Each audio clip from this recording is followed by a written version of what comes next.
Wito huo umetolewa na amiri wa taasisi za Kisuna mkoa wa Singida, Sheikh Yahya Mohamed, mara baada ya kumalizika kwa mkutano wa mwaka wa Jumuiya ya Wanasuna Tanzania YASUTA ngazi ya mkoa huo. Amebainisha kuwa vijana wana safari ndefu katika ulinganiaji, hivyo wanapaswa kutanguliza unyenyekevu.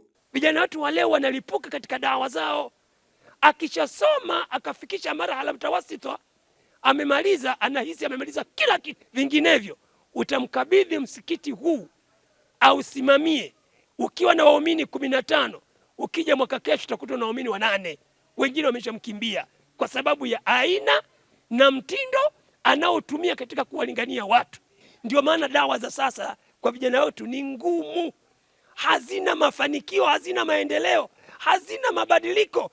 Tunataka warudi katika mstari, wafanye kazi ya dawa kwa kuwapenda watu, kwa kuwaheshimu watu, na wawatembelee watu, na wawe karibu na watu, na wacheke na watu wa aina zote walio Waislamu. Sambamba na hayo, Sheikh Yahya amehimiza umoja miongoni mwa Waislamu bila kujali tofauti za kimitazamo ama mapokeo ya dini.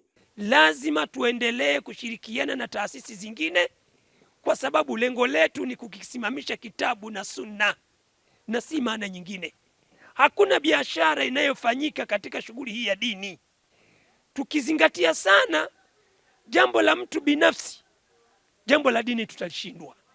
Katika mkutano huo, wajumbe wamejadili masuala mbalimbali ikiwemo taarifa za kiutendaji zinazolenga kuimarisha utendaji wa taasisi pamoja na kuweka mikakati madhubuti ya maendeleo kwa manufaa ya jamii ya Waislamu. Na Mtume Muhammad sallallahu alaihi wasallam amesema nini? Kila mmoja ni nani? Ni mchunga, na mchunga ataulizwa amechungaje watu wake.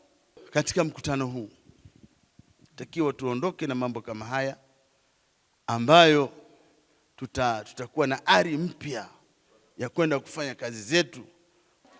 Lakini tumefaidi sana, viongozi tumepatiwa elimu mbalimbali na amiri wetu wa mkoa, hasa kujitambua katika maongozi yetu, na kila mmoja asimame kwa juhudi zote kuhakikisha anasukuma dini inaenda mbele. Kwa hiyo tumeelezwa mambo mengi ya kufanya kuhusiana na upande wa dini na kuhusiana na upande wa taasisi. Kuhusiana na mambo ya uchumi tumeshaelezwa ni namna gani tupate uchumi, ni namna gani. Kutokea hapa mkoani Singida, Ramadhan Idilimu wa Mahasin TV.